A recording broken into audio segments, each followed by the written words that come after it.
In టైంలోనే తెలంగాణలో రోడ్ల నిర్మాణం పూర్తి చేస్తామన్నారు కేంద్ర మంత్రి నితిన్ గడ్కరీ. రాష్ట్ర అభివృద్ధికి సహకారం అందిస్తామన్నారు. కేంద్రం రాష్ట్రం కలిసి పనిచేస్తే ప్రజలకు మరింత మేలు జరుగుతుందన్నారు రాష్ట్ర మంత్రులు.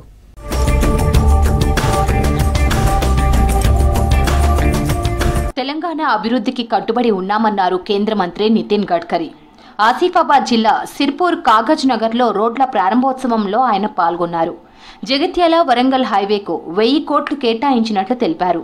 తెలంగాణలో నీటి సరస్సులను గుర్తిస్తే అభివృద్ధి చేస్తామన్నారు. ప్రతి పేదవారికి సంక్షేమ పథకాలు అందించడమే లక్ష్యంగా కేంద్ర సర్కార్ పనిచేస్తోందన్నారు.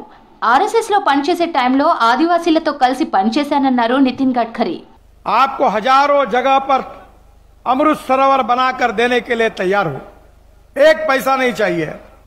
आपके तालाब जो होंगे उसका रुंदीकरण खोलीकरण करके उसकी वाटर स्टोरेज कैपेसिटी बढ़ाने के लिए तैयार हूं. इतना ही नहीं तो आपके डैम होंगे उसकी मिट्टी निकालने के लिए तैयार हूं. इसका सबसे बड़ा फायदा किसी को होगा तो तेलंगाना के किसानों को होगा. जो किसानों की फसल है उनका उत्पादन 2.5 गुना बढ़ेगा. किसान समृद्ध संपन्न होंगे. केवल स्मार्ट शहर नहीं स्मार्ट विलेज बनेंगे. यही हम सबका सपना है. రాష్ట్ర అభివృద్ధికి సహకరించేందుకు కేంద్రం సిద్ధంగా ఉందన్నారు సెంట్రల్ మినిస్టర్స్ కిషన్ రెడ్డి, బండి సంజయ్. రాజీవ్ రహదారిని జాతీయ రహదారి చేసేందుకు కేంద్రం రెడీగా ఉందన్నారు. గత పాలకులు ఆదిలాబాద్పై వివక్ష చూపించారని విమర్శించారు. ఎన్నికల సమయంలో మాత్రమే రాజకీయాలు చేయాలన్నారు. రాష్ట్ర అభివృద్ధి కోసం అందరం కలిసి పనిచేయాల్సిన అవసరం ఉందన్నారు కేంద్ర మంత్రులు. మన తెలంగాణ రాష్ట్రంలో కూడా 33 జిల్లాలుంటే ముందుగా 10 జిల్లాలు ఉండేది. దానిని 33 జిల్లాలుగా పెంచుకోవడం జరిగింది. ఆ 33 జిల్లాలలో కూడా 32 జిల్లాలతో జాతీయ రహదారులతో మరి నరేంద్ర మోడీ గారి నాయకత్వంలో నితిన్ గడ్కరీ గారు అనుసంధానం చేసినటువంటి విషయాన్ని ఈ సందర్భంగా మనవి చేస్తా ఉన్నాను. ఈరోజు తెలంగాణలో 5000కు మించి జాతీయ రహదారులు ఈరోజు మరి నిర్మాణం చేసుకొని మనం ముందుకెళ్తున్నటువంటి విషయాన్ని ఈ సందర్భంగా మనవి చేస్తున్నాను. మేము సహకరించడానికి సిద్ధంగా ఉన్నాం. నరేంద్ర మోడీ గారి ప్రభుత్వం తెలంగాణ రాష్ట్ర అభివృద్ధికి సహకరించడానికి సిద్ధంగా ఉంది. కాబట్టి హైదరాబాద్ నుంచి ఈ మంచిర్యాల వరకు రాజీవ్ రహదారి అవుతుందో అది గుంతలు పడి ఇబ్బంది పడే ప్రభావం ఉంది. కాబట్టి నేను కోమటిరెడ్డి వెంకటరెడ్డి గారికి విజ్ఞప్తి చేస్తున్నా, మీరు దయచేసి ముఖ్యమంత్రి గారితో మాట్లాడండి. ఆ కాంట్రాక్టర్ యొక్క సమస్యను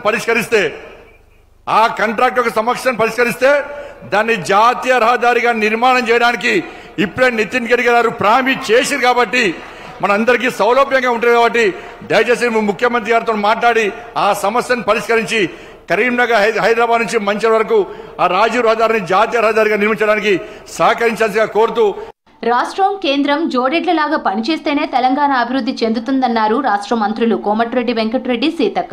వెనుకబడిన ఆదిలాబాద్ జిల్లాను అన్ని విధాలా అభివృద్ధి చేసేందుకు రాష్ట్ర సర్కార్ కృషి చేస్తోందన్నారు. ప్రతి గ్రామానికి రోడ్లు ఉండేలా కేంద్రం అనుమతులు ఇచ్చి పనులు పూర్తి చేయాలని కోరారు మంత్రులు. मेरा एक ही रिक्वेस्ट है और जो बाकी का फॉरेस्ट का क्लियरेंस है और बाकी का जो पेंडिंग वर्क है ये हमारा गवर्नमेंट का तरफ से मैं और हमारा इंचार्ज मिनिस्टर हमारा सीएम साहब रेगुलर फॉलो अप करते हुए पूरा चालू कर रहे हैं. आप जो फंड्स है जो नया रोड्स है अभी जो नया एमपी जो रिक्वेस्ट करे थे वो भी सैंक्शन करना हुआ बोल के आपको रिक्वेस्ट करते हुए नितिन गडकरी जी को स्वागत करता हूँ. ఆదిలాబాద్ డిస్ట్రిక్ట్ అనేది very very backward area sir. చాలా మంది ఇక్కడ ట్రైబల్స్ అదే విధంగా దళిత్ పీపుల్ జీవిస్తా ఉన్నారు. పేదరికం poverty also is here sir. Connectivity is main important for development every village or every state. That's why we are requesting our Congress party, our Revanth Reddy, our Komatireddy Venkatareddy also well known you. We are requesting no discrimination. We are all committed to for only development. That's why we are asking more funds for every district across the Telangana, sir. Adilabad జిల్లా సిర్పూర్ కాగజ్ నగర్ లో జాతీయ రోడ్ల ప్రారంభోత్సవ కార్యక్రమంలో పాల్గొన్నారు Peddapalli MP గడ్డం వంశీకృష్ణ.